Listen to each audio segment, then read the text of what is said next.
Apakah kalian tahu apa itu thalassemia? Dari eksperimen sosial yang kita lakukan, hanya 2 dari 10 orang yang tahu dan paham mengenai apa itu thalassemia. Padahal, 35% pasien thalassemia berasal dari Provinsi Jawa Barat yang merupakan penyumbang terbesar pasien thalassemia di Indonesia. Hal ini bisa kita lihat sebagai bentuk nyata dari kurangnya sosialisasi mengenai penyakit thalassemia di lapisan masyarakat. Jadi, apa sih penyakit thalassemia itu?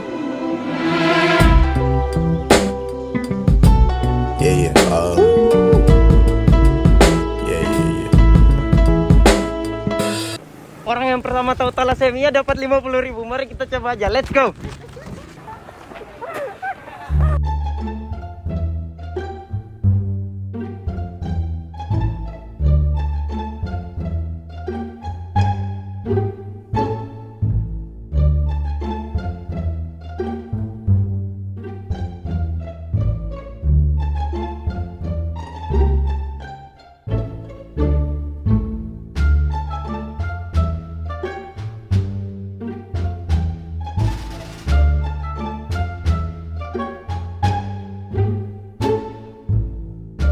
Beneran ini?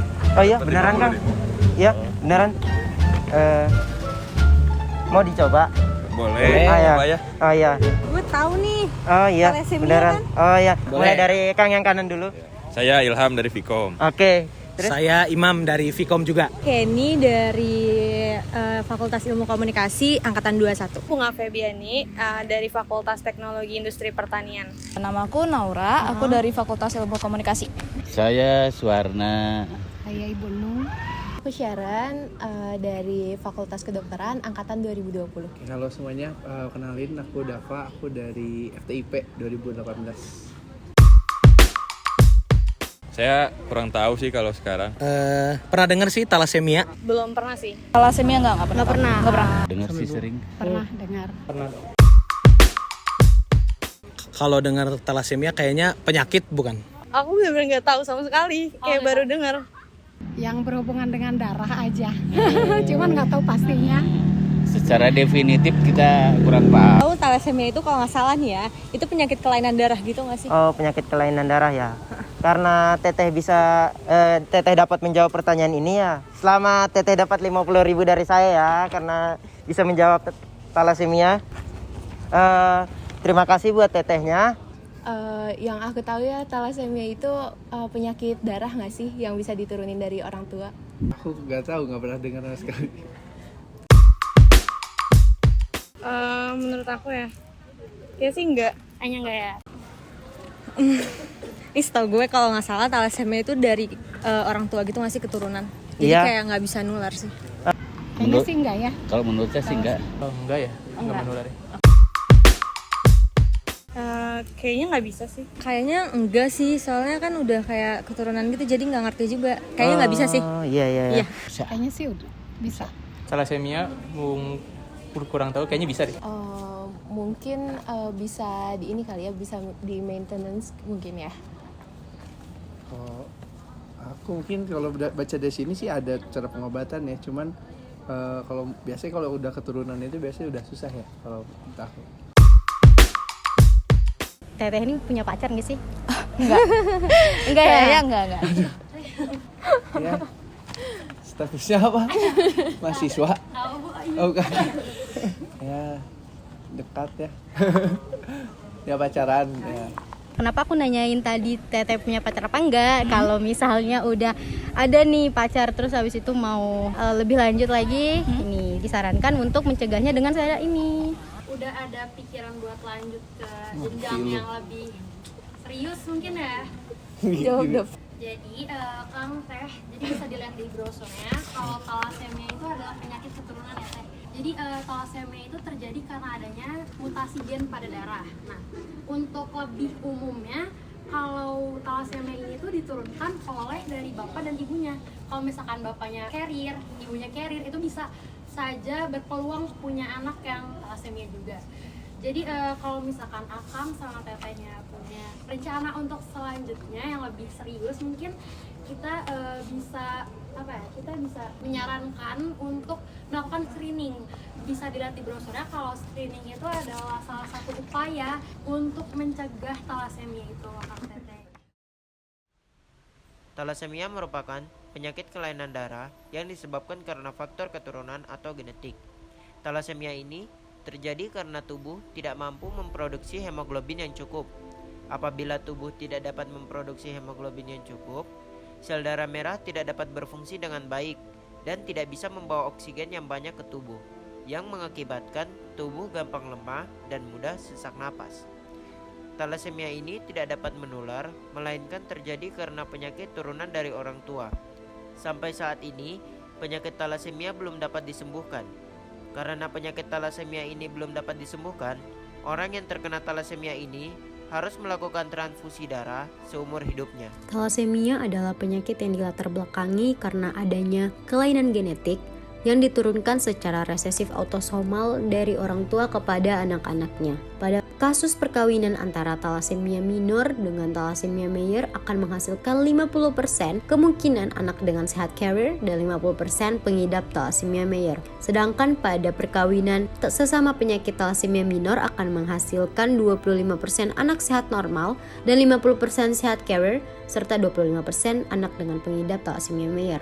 Dan pada kasus perkawinan antara sesama penyakit talasemia mayor akan menghasilkan kemungkinan 100% anak dengan pengidap penyakit talasemia mayor. Maka dari itu perlu sekali dihindari perkawinan antara sesama penyakit talasemia ini.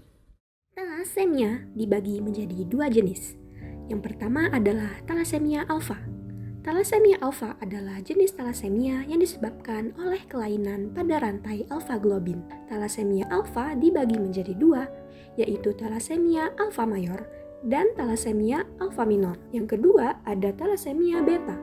Talasemia beta adalah jenis talasemia yang disebabkan oleh mutasi pada rantai beta globin. Talasemia beta dibagi menjadi dua, yaitu talasemia beta mayor dan talasemia beta minor. Faktor risiko yang mempengaruhi kualitas hidup penyandang talasemia. Yang pertama, kondisi personal. Yang kedua, kondisi internal. Yang ketiga, kondisi eksternal.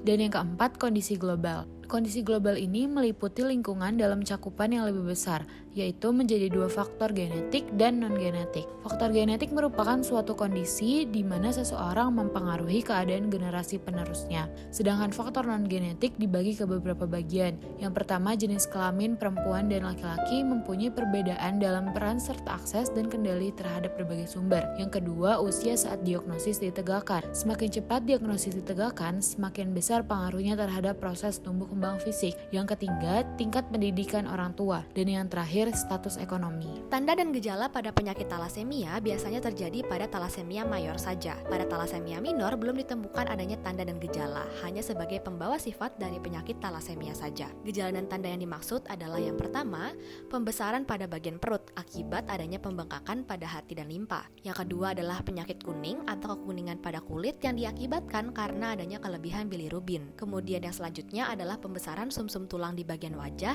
yang menyebabkan tulang wajah pasien menjadi tidak normal atau biasa disebut sebagai chipmunk face. Kemudian gejala dan tanda lainnya juga berwujud pada tubuh yang lemah, cepat lelah, denyut jantung yang meningkat, serta pertumbuhan yang terhambat. Diagnosis adalah penentuan jenis penyakit dengan cara meneliti memeriksa dari gejala-gejalanya. Diagnosis dapat diklasifikasikan dengan dua cara, yaitu dengan cara pemeriksaan fisik dan laboratorium. Perbedaan dari kedua pemeriksaan tersebut adalah pemeriksaan fisik adalah sebuah proses dari seorang ahli medis memeriksa tubuh pasien untuk menentukan tanda klinis penyakit. Sedangkan pemeriksaan laboratorium berarti sampel dari pasien diambil dan analisis di laboratorium. Untuk pemeriksaan fisik, pasien fisik talasemia terlihat pucat dikarenakan penurunan aliran darah dan oksigen. Selain itu juga ditandai dengan wajah chipmunk. Sedangkan untuk pemeriksaan laboratorium, pasien yang didiagnosa talasemia memiliki HB yang rendah. Prognosis talasemia secara umum tidak begitu baik karena pasien akan memerlukan terapi terus-menerus.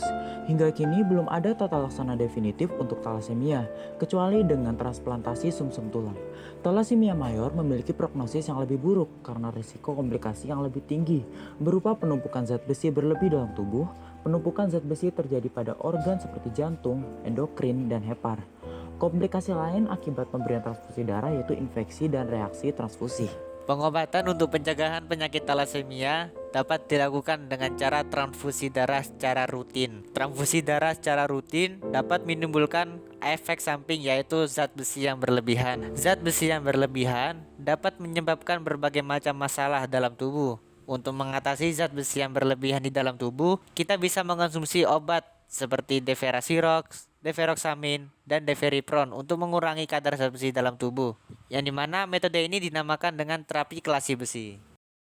Bagaimana cara kita mencegah talasemia?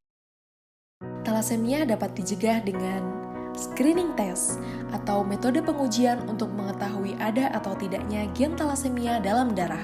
Pemeriksaan ini dilakukan dengan cara mengambil sampel darah pasien untuk diuji di laboratorium. Screening test dianjurkan khususnya pada pasangan yang berencana menikah dan memiliki anak. Yang kedua adalah konsultasi genetik atau sesi edukatif di mana pasien akan diberikan penjelasan oleh konselor khusus atau dokter ahli di bidang genetika tentang bagaimana genetik dapat mempengaruhi kesehatan pribadi dan anggota keluarga lain sebagai salah satu persiapan untuk memiliki anak, khususnya untuk mengetahui apakah pasien merupakan pembawa sifat talasemia atau bukan.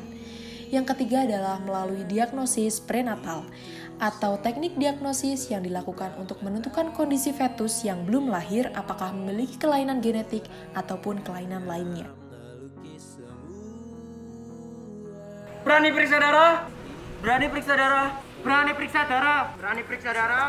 Berani periksa darah? Berani periksa darah? Berani periksa darah? Berani periksa darah for zero thalassemia. For zero thalassemia. For zero thalassemia. For zero thalassemia. For zero thalassemia. For zero thalassemia. For zero thalassemia. For zero thalassemia.